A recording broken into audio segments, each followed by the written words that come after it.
नमस्कार दोस्तों, मेरा नाम वीरू द्विवेदी है। मैं आपका अपने यूट्यूब चैनल पर हार्दिक स्वागत करता हूं। उम्मीद करता हूं कि आप बेहद खुशहाल होंगे, आपका परिवार स्वस्थ और मस्त होगा। आइए दोस्त, आज हम शुरू करते हैं हिंदी के कुछ महत्वपूर्ण प्रश्नों की श्रृंखला को, जो कि आगे आने वाला सुपर टेट और यूपी टेट में आपको बेहतर सफलता दिलाने में इसकी महत्वपूर्ण भूमिका ज़रूर रहेगी। आगे बढ़ने से पहले आपको बता दूं, जितने भी लोग चैनल पर पहली बार विजिट कर रहे हैं, लाइक करें, शेयर करें और चैनल को सब्सक्राइब करें। आइए शुरू करते हैं। पहला प्रश्न है, निम्नलिखित में से किस आधुनिक भारतीय भाषा का विकास मगधी अपभ्रंश से नहीं हुआ है? तो जो मागधी अपभ्रंश भाषा का जो विकास है वो मराठी का नहीं हुआ है। सी ऑप्शन एकदम सही है। अब बात आई है भारतीय भाषाओं की। तो भारतीय भाषाओं जो कि अनुसूची 8 में 22 भाषाएं वर्णित हैं। मैं भाषाओं का आपको कालक्रम बताता हूं। पहले संस्कृत आई, फिर पाली, फिर प्राकृत, फिर अपभ्रंश, फिर अवहट, फिर हिंदी। इस तरह ये कालक्रम है, ये भी आप नोट रखिएगा। और मराठी जो भाषा है ये किस लिपि में लिखी जाती है? तो ये भी किस लिपि में लिखी जाती है? देवनागरी लिपि में। आप नोट करके रखिएगा। चलते हैं अपने अगले प्रश्न की ओर। निम्न में से अशुद्ध वर्तनी का चयन करना है। तो जो निर्वाण है सही है, विषाद भी सही है, अंतःपुर भी सही है, लेकिन नभमंडल नहीं होता, ये होता है नभोमंडल। अगर नभोमंडल होता तो ये एकदम सही होता, इसीलिए ए ऑप्शन एकदम सही है। चलते हैं अपने अगले प्रश्न की ओर। सूर्योदय का संधि विच्छेद क्या है? तो जो सूर्योदय का संधि विच्छेद है वो है सूर्य प्लस उदय, यानी कि बी ऑप्शन एकदम करेक्ट है। बात आई है संधि की, तो बता दें संधि 3 प्रकार की होती है, स्वर संधि, व्यंजन संधि और विसर्ग संधि। संधि का जो विलोम होता है वो विच्छेद होता है, लेकिन समास का जो विलोम होता है वो व्यास होता है। ये भी आप नोट रखिएगा। संधि में जो है 2 वर्णों के मेल से जो विकार होता है उसको संधि कहते हैं, और समास में जो 2 पदों के मेल से बनता है वो समास कहलाता है। संक्षिप्तीकरण होता है समास में, और संधि में जो है विस्तारीकरण होता है। ये भी आप नोट रखिएगा। चलते हैं अगले प्रश्न की ओर। चा वर्ग का उच्चारण मुंह के किस भाग से होता है? तो जो चा वर्ग का उच्चारण स्थान है ये मुंह के तालु भाग से होता है। इचु यसानाम तालु, ए ऑप्शन एकदम करेक्ट है। बढ़ते हैं अपने अगले प्रश्न की ओर। दा प्लस आ प्लस का प्लस आ, इन ध्वनियों से मिलकर जो बना शब्द है, तो आप देख लीजिए खटखोण खा प्लस आ, यानी कि छा एक का बोध करा रहा है, तो जो होगा वो होगा दक्ष। सी ऑप्शन एकदम करेक्ट है। चलते हैं अपने अगले प्रश्न की ओर। गायक में कौन सी संधि है? तो गायक में अयादि संधि है। ये भी आप नोट रखिएगा। गायक, नायक, पावक, ये सब क्या है? नयन, ये सब पवन क्या हैं? ये सब अयादि संधि के उदाहरण हैं, नोट रखिएगा। यचो यचो आयांग यावावह, ये इसका सूत्र है अयादि संधि का। चलते हैं अपने अगले प्रश्न की ओर। निम्नलिखित में से शुद्ध वर्तनी का चयन करना है। तो जो शुद्ध वर्तनी है वो इसमें कौन सी है? तो इसमें शुद्ध वर्तनी है निष्पक्ष। सी ऑप्शन एकदम करेक्ट है। बात करते हैं अगले प्रश्न की ओर। वा का उच्चारण स्थान क्या है? तो वा का जो उच्चारण स्थान है वकार से दंतोष्ठा, यानी कि ए ऑप्शन एकदम करेक्ट है। बात करते हैं अपने अगले प्रश्न की ओर। निम्नलिखित में से किस वाक्य में विराम चिन्ह का प्रयोग त्रुटिपूर्ण है? यानी कि कौन से विकल्प में जो विराम चिन्ह का प्रयोग हुआ है वो गलत है? तो लास्ट में देखिए, आप शायद पटना के रहने वाले हैं, यही गलत है, क्योंकि ये आप शायद ये क्वेश्चन मार के पूछ रहा है और इसमें लगा क्या है? पूर्ण विराम, तो यानी कि डी ऑप्शन एकदम सही है। चलते हैं अपने अगले प्रश्न की ओर। निम्नलिखित में से कौन सा शब्द समूहवाचक संज्ञा नहीं है? तो गुच्छा समूह का बोध करा रहा है, कुंज भी समूह का बोध करा रहा है, मंडल भी समूह का ही बोध करा रहा है, लेकिन मकान जो है समूह का बोध नहीं करा रहा है। समूह का बोध, सी ऑप्शन एकदम करेक्ट है। चलते हैं अपने अगले प्रश्न की ओर। ये एक पैराग्राफ है डियर, याद कर लीजिए, इससे से प्रश्न पूछे जाएंगे। आज बरसों बाद उठी है इच्छा, हम कुछ कर दिखाएं, एक अनोखा जश्न मनाएं, अपना कोरा अस्तित्व जमाएं। आज बरसों बाद सूखे पत्तों पर बसंत ऋतु है आई, विचार रूपी कलियों पर बहार खिलाई, गहनता की फसल लहलहाई, शायद इसी कारण आज बरसों बाद उठी है इच्छा, हम कुछ कर दिखाएं, अपना कोरा अस्तित्व जगाएं। तो जो आप ये देख रहे हैं ये एक पैरा है, इसी से आगे प्रश्न है। आइए पहले प्रश्न पर चलते हैं। कवि के मन में इच्छा उत्पन्न हुई है, तो कुछ कर दिखाने की इच्छा जो है कवि के मन में हुई है, कुछ महत्वपूर्ण कार्य करने की। ए ऑप्शन एकदम करेक्ट है। चलते हैं अपने अगले प्रश्न की ओर। किन कलियों पर बहार का आगमन हुआ है, तो आप पढ़े ही हैं कि जो बहार का आगमन किन कलियों पर बहार का आगमन हुआ है, तो आप यहाँ देख लीजिए, यहाँ लिखा हुआ है विचार रूपी कलियों पर, आप देख पा रहे होंगे लिखा है विचार रूपी कलियों पर बहार खिलाई है।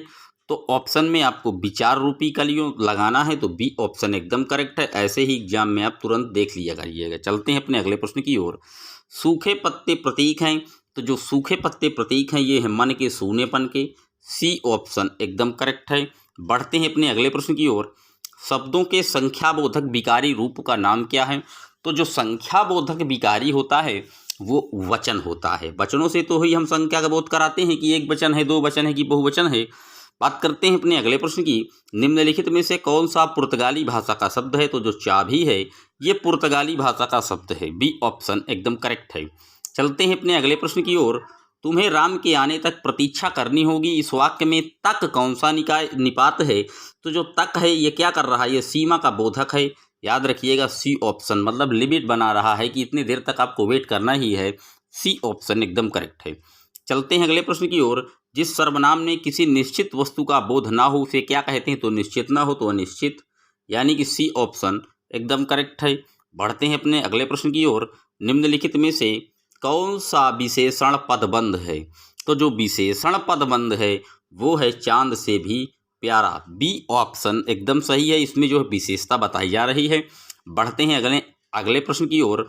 श्याम ने राम से पत्र डैश डैश पढ़ना क्रिया के किस रूप का प्रयोग होगा, तो श्याम ने जो राम से पत्र है वो क्या कर रहा है, वो पढ़वा रहा है, ए ऑप्शन एकदम करेक्ट होगा। चलते हैं अपने अगले प्रश्न की ओर।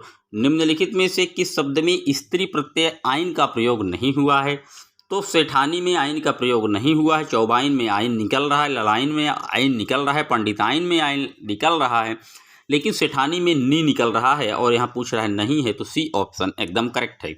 बात करते हैं अपने अगले प्रश्न की ओर। निम्नलिखित में से किस शब्द में स्त्री प्रत्यय आइन का प्रयोग नहीं है, तो वो सेठानी है।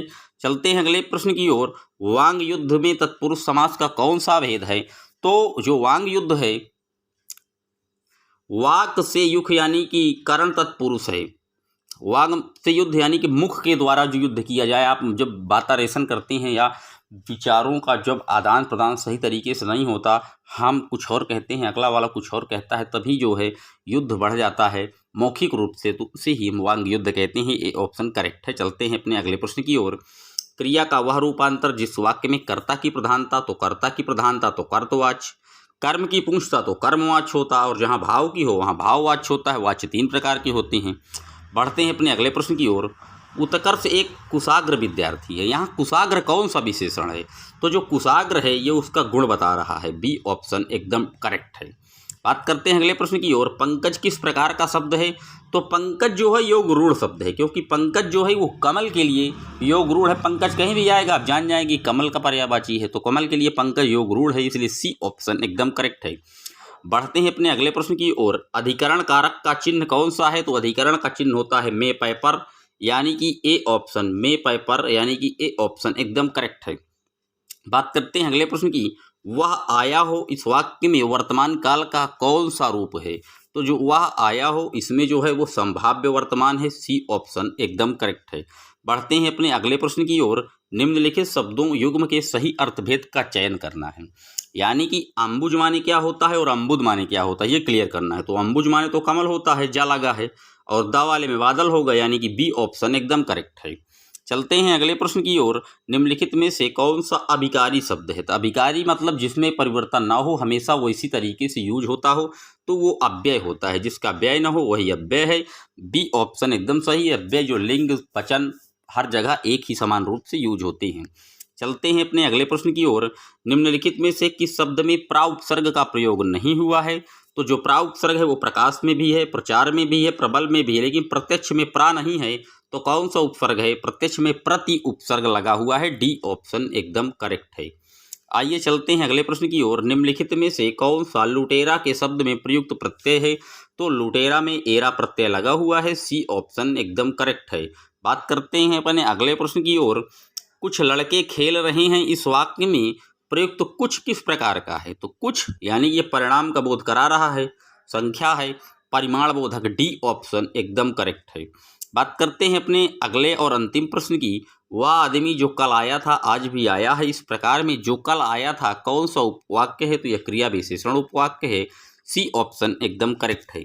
ये थे आज के लगभग 32 से 33 क्वेश्चन हिंदी के।